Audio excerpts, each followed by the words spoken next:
অসুস্থতা একজন মানুষের জীবনে চলার পথে সৃষ্টি করে বাধা। নিজের শারীরিক বা মানসিক অবস্থা বিবেচনায় সম্পূর্ণ সুস্থ থাকতে অনেকেই জানেন না তার কি করা উচিত। তাই স্বাস্থ্য বিষয়ক নানা সমস্যার পরামর্শ এবং সমাধানের পথ বাতলে দিতে আমাদের সাপ্তাহিক আয়োজন হেলথ কেয়ার ডায়াগনস্টিক সেন্টার নিবেদিত স্বাস্থ্য কথা। প্রতি শুক্রবার এই অনুষ্ঠানে থাকেন স্বাস্থ্য বিষয়ক নানা আলোচনা। স্টুডিওতে থাকেন একজন বিশেষজ্ঞ চিকিৎসক। বাড়ছে শীতের তীব্রতা, আর এর সাথে পাল্লা দিয়ে বাড়ছে ঠান্ডাজনিত নানা রোগ। আজ স্বাস্থ্য কথায় তাই আমাদের আলোচনার বিষয় শীতের অসুখ বিসুখ। আমাদের সাথে আছেন আলোচনা করতে স্যার সলিমুল্লাহ মেডিকেল কলেজ ও হাসপাতালের মেডিসিন বিভাগের সহযোগী অধ্যাপক ডাক্তার দুর্বা হালদার। দর্শক, আপনাদেরও সুযোগ রয়েছে স্ক্রিনে দেখানো নাম্বারে ফোন করে চিকিৎসকের পরামর্শ নেবার। চলে যাচ্ছে আলোচনায়। আপনাকে স্বাগত ডাক্তার দুর্বা হালদার। আপনাকেও স্বাগত এবং ডিবিসি নিউজের সকল দর্শক শ্রোতাদেরকে শুভেচ্ছা জানাচ্ছি। জি, আমি যদি শুরুটা করতে চাই, আমরা দেখি যে শীতকাল আসলেই নানা ধরনের রোগবালাই দেখা দেয়। কোন রোগগুলো আসলে কমন বা কোন সমস্যাগুলো একজন মানুষ আসলে ধন্যবাদ আপনাকে, কারণ এখন শীত পুরো জেঁকে বসেছে, আমাদের সারা বাংলাদেশে কুয়াশা শীত। তো সেক্ষেত্রে যেটা দেখা যাচ্ছে, শীতের সময় কিছু অসুখ বেড়ে যায়। কেন বাড়ে? এই সময় ঠান্ডা আবহাওয়া, তাপমাত্রাটা কমে যায়, সাথে কি হয়, বায়ুর দূষণ বেড়ে যায় এবং বায়ুর আর্দ্রতা কমে যায়। ফলে কি হয়, বায়ুর গতিও কমে যায়। বায়ুর গতি কমে যাওয়ার কারণে এই যে আমাদের ভূখণ্ডের যে পলিউশন, সেটা কিন্তু বিস্তৃত হতে পারে না, এক জায়গায় কুয়াশাতে আটকা পড়ে যায়, আর যার মধ্যে থাকে নানা রোগ জীবাণু। এই তাপমাত্রা, ঠান্ডা তাপমাত্রা তাদের বংশবৃদ্ধিতেও কিন্তু উৎসাহিত করে বা তাদের বংশবৃদ্ধি বেড়ে যায়। সব মিলিয়ে শীতের নানা রকম অসুখ, তবে বেশিরভাগ অসুখই দেখা যায় যে শ্বাসতন্ত্রের অসুখ বা ফুসফুসের অসুখ। এর সাথে যেমন ডায়রিয়া হয় বেশি, চর্মরোগ হয়। এছাড়াও আপনার কিন্তু এই শীতের সিজনে যাদের আগে অনেক অসুখ ছিল, যেমন উচ্চ রক্তচাপ, ডায়াবেটিস, হার্টের অসুখ, এদেরও কিন্তু অনেক পরিবর্তন হয়ে যায়। সাথে আবার যোগ হয় নিপা ভাইরাসের সংক্রমণ। সবকিছু মিলিয়ে শীতটা যদিও উপভোগ্য, গরম কাপড়ের মধ্যে থাকলে সবাই একটু স্বাচ্ছন্দ্য বোধ করেন, কিন্তু অসুখ বিসুখের ভয় থেকেই যায়। এই জন্য সবাইকে সাবধান থাকতে হয় যাতে এই অসুখ বিসুখগুলো না হয়। আমরা আমরা আমরা সবগুলোই আলোচনা করব, কিন্তু যদি একদম শুরুর যেই সমস্যাগুলোর কথা আপনি বললেন, সেইগুলো আসলে সাধারণত আসলে মানে সেগুলোকে আসলে অনেক বিপজ্জনক হতে পারে কিনা? যেমন আপনি বললেন যে শ্বাসতন্ত্রের নানা ধরনের রোগ, সেগুলো কোনো ধরনের খারাপ দিকে মোড় নিতে পারে? অবশ্যই নিতে পারে, কারণ সাধারণ ভাইরাস জ্বর যেটা রাইনো ভাইরাস দিয়ে হয়, এটা অল্প অল্প থাকে। হালকা জ্বর হয়, গলা ব্যথা, নাকটা বন্ধ থাকে, একটু কাশি হয়, ম্যালেইস থাকে, মানে কি বলবো, অবসাদ ভাব থাকে। পরে 7 থেকে 10 দিনে ঠিক হয়ে যায়। কিন্তু ইনফ্লুয়েঞ্জা ভাইরাসের সংক্রমণও কিন্তু এই শীতে বেড়ে যায়। আর ইনফ্লুয়েঞ্জা ভাইরাসের সংক্রমণে কিন্তু নিউমোনিয়া হয়ে তার বিভিন্ন যে জটিলতা সেটা হতে পারে, এবং সেটা বয়স্কদের আর বাচ্চাদের, একদম শিশু যারা, তাদেরই সংক্রমণের হার বেশি, জটিলতার হার বেশি। এমনকি দেখা যায় যে মৃত্যুর ঝুঁকিও থেকে যায়। গর্ভবতী মহিলাদেরও একই অবস্থা। এই জন্য শীতের সময় দেখা যায় যে হাঁচি, কাশি, গলা ব্যথা, সর্দি, জ্বর সব কিছুই থাকতে পারে। সাথে তো ব্যাকটেরিয়ার সংক্রমণ থাকতেই পারে। তবে সাধারণ ইনফ্লুয়েঞ্জা, সাধারণ ফ্লু যেটাকে আমরা বলছি কমন কোল্ড, রাইনোভাইরাস দিয়ে হয়, সেটার সাথে ইনফ্লুয়েঞ্জাকে একটু পার্থক্য করতে হয়। যে ওখানে ইনফ্লুয়েঞ্জাতে অনেক জ্বর হঠাৎ করে চলে আসে, কিন্তু সাধারণ ফ্লুতে এত জ্বর থাকে না। সংক্রমণের উপসর্গগুলো ইনফ্লুয়েঞ্জাতে বেশি হয়। সেক্ষেত্রে বলা হয় যে সবসময় অপেক্ষা না করে 3 দিনের বেশি যদি উচ্চমাত্রা জ্বর, কাশি, গলা ব্যথা, শ্বাসকষ্ট, বুকে ব্যথা থাকে, অবশ্যই দ্রুত চিকিৎসকের কাছে যাওয়া উচিত, এবং বাচ্চাদের ক্ষেত্রে এবং বৃদ্ধদের ক্ষেত্রে আগেই যাওয়া উচিত। জি, বাচ্চা, বৃদ্ধ, বয়সের কথা, আপনার কথার সূত্র ধরে যদি একটু জানতে চাই, শীতে সাধারণত যেসব অসুখ বিসুখ দেখা দেয় সেগুলোতে আসলে কারা বেশি আক্রান্ত হয়? মানে আমি কি ধরে নিব যে আসলে শিশুরা বেশি আক্রান্ত হয়, নাকি একটু প্রাপ্তবয়স্করা বেশি আক্রান্ত? প্রাপ্তবয়স্ক যাদের মধ্যে অন্য অসুখ আছে, যাদের রোগ প্রতিরোধ ক্ষমতা কম, প্রাপ্তবয়স্ক বলতে কিন্তু আমরা অ্যাডাল্টকে বুঝি, 15 থেকে 45 বা 50। তো তাদের মধ্যে বাইরে যেতে হয় বেশি, তাদের সংক্রমণ বাড়ার কারণটা কিন্তু আলাদা। তাকে কাজের তাগিদে বাইরে যেতে হচ্ছে এই ঠান্ডার মধ্যে, যদি সে গরম কাপড় নেয়, বায়ু দূষণের মধ্যে পড়ে, সেক্ষেত্রে তার সংক্রমণের সম্ভাবনা থাকে।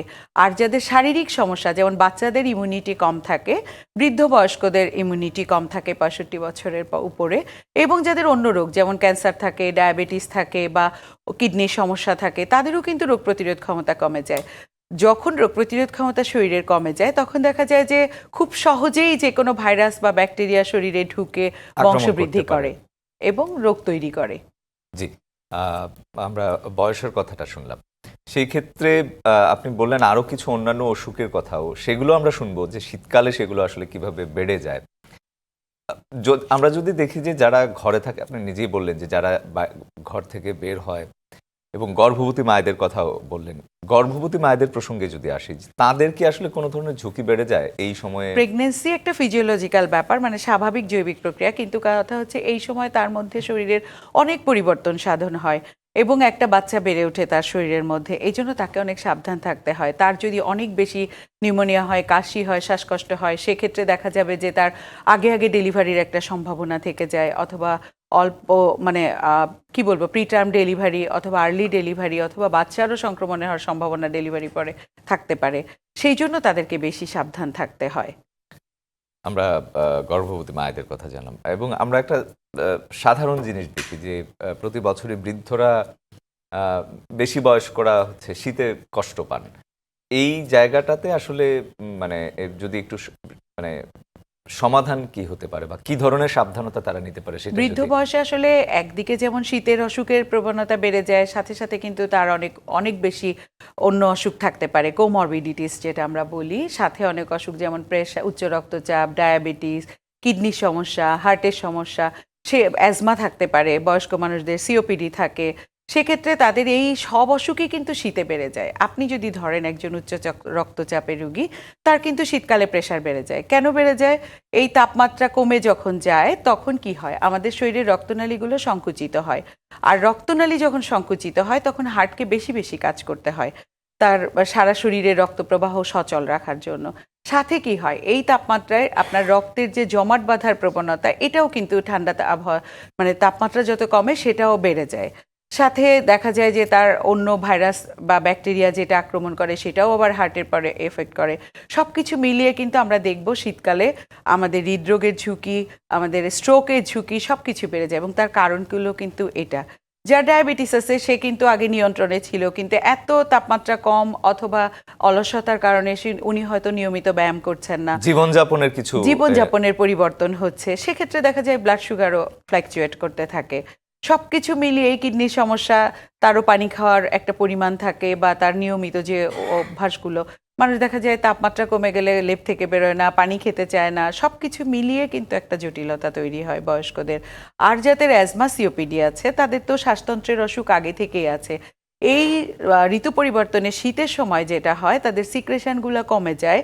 সাথে কি হয়, কাশি বেশি তৈরি হয়, জীবাণু ঢুকলে ওটাকে পরিষ্কার করার ক্ষমতা কমে যায় লাঙের, ফুসফুসের, যে কারণে ওর মধ্যে বাসা বাঁধে, বংশবৃদ্ধি করে এবং ইনফেকশন তৈরি হয়।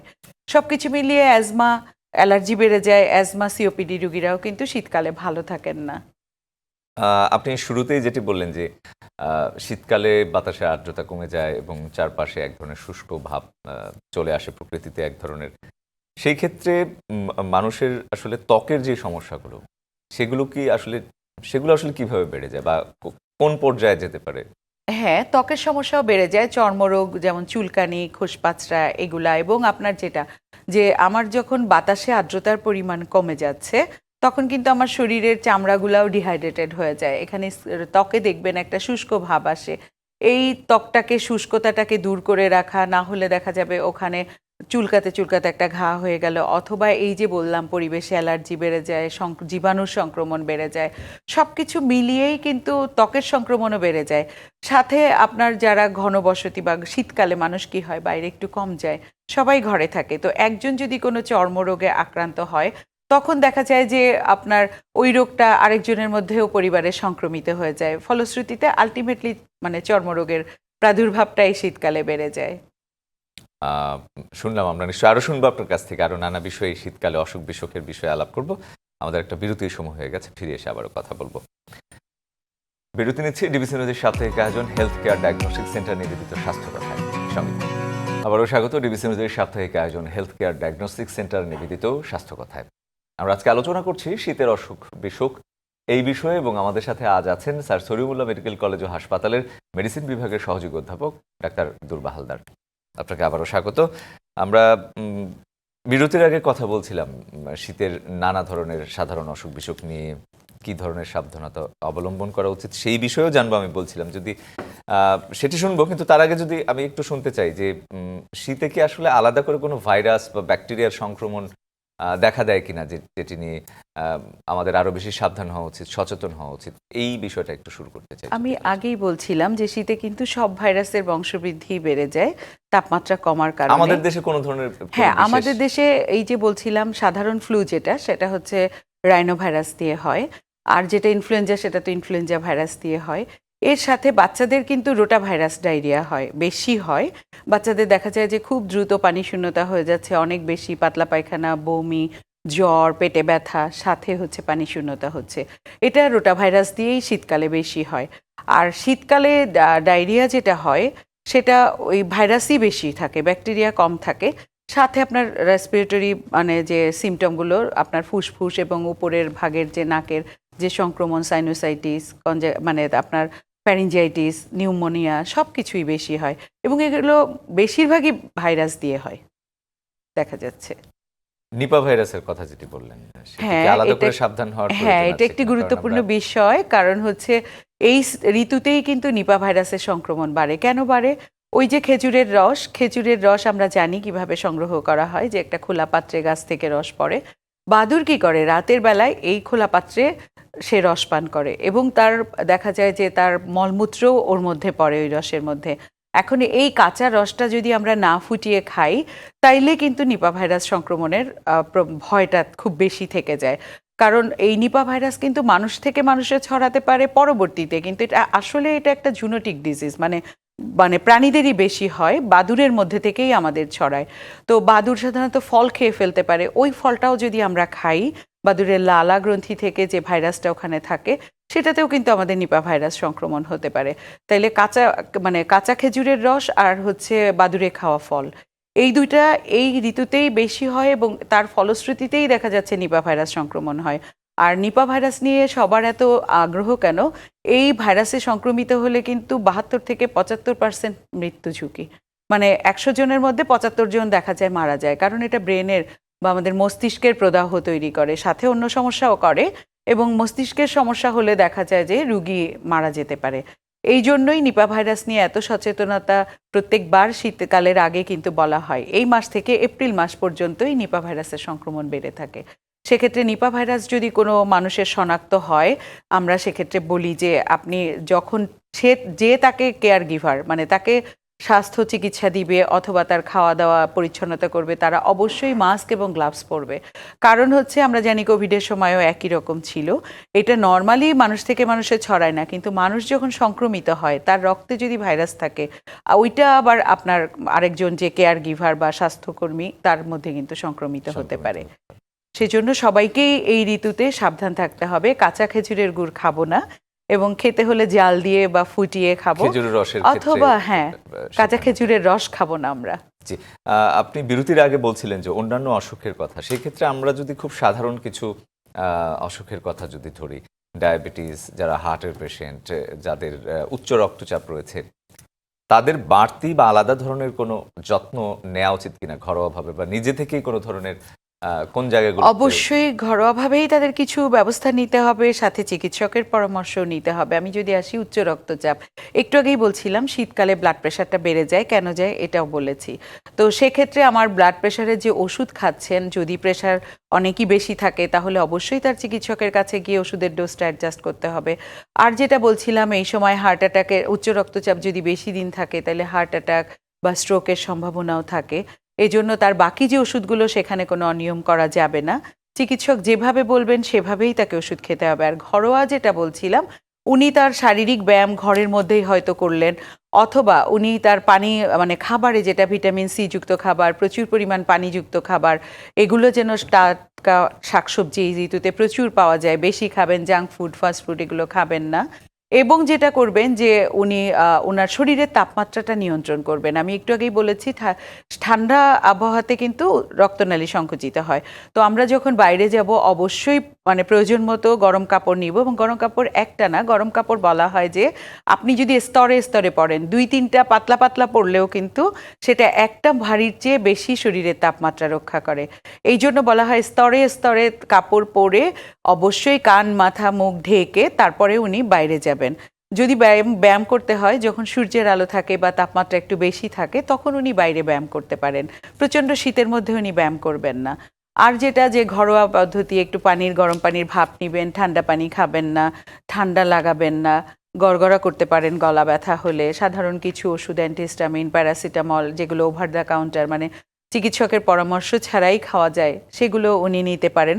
তবে যদি কারোর ঠান্ডা লেগে যায় এবং জ্বর অনেক থাকে, 3 দিনের বেশি, কাশি, শ্বাসকষ্ট, বুকে ব্যথা, তাহলে অবশ্যই দ্রুত চিকিৎসকের কাছে যেতে হবে। বাচ্চাদের কথা যেটি বলা হয় যে আমরা দেখি যে আপনি নিজেও বলেছেন যে বাচ্চারা বেশি আক্রান্ত হয় যেহেতু রোগ প্রতিরোধ ক্ষমতা কম থাকে। বাচ্চাদের ক্ষেত্রে আসলে কোন জিনিসগুলো বাচ্চাদের ক্ষেত্রে মায়েদের যেটা সচেতন হতে হবে, অবশ্যই ঠান্ডা লাগানো যাবে না। এই ঋতুতে ঠান্ডা লাগলেই বাচ্চা খারাপ হয়ে যায়, এবং দেখা যায় যে এই ঋতুতে অনেক বেশি মৃত্যু ঝুঁকি বেড়ে যায়। সেক্ষেত্রে যেটা করবে মা, যে বাচ্চাকে একদম মানে পর্যাপ্ত গরম কাপড়, নাক, মাথা, কান সবকিছু ঢেকে বাইরে যদি নিতে হয় সেভাবে, এবং ঘরের তাপমাত্রাও মানে একেবারেই মেনটেন করার চেষ্টা করবে।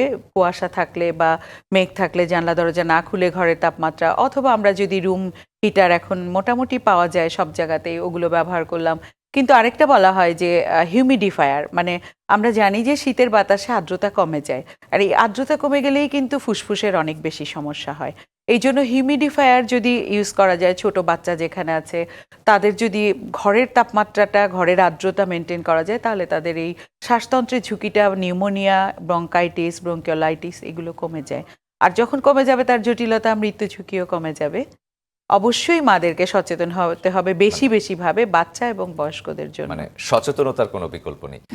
একদম। আমরা খাদ্যাভ্যাসের দিকে যদি আসি, আপনি বললেন যে শীতে অনেক কিছুই আসলে পরিবর্তন হয়, নানা ধরনের জিনিস কোনোটা বাড়ে কোনোটা কমে।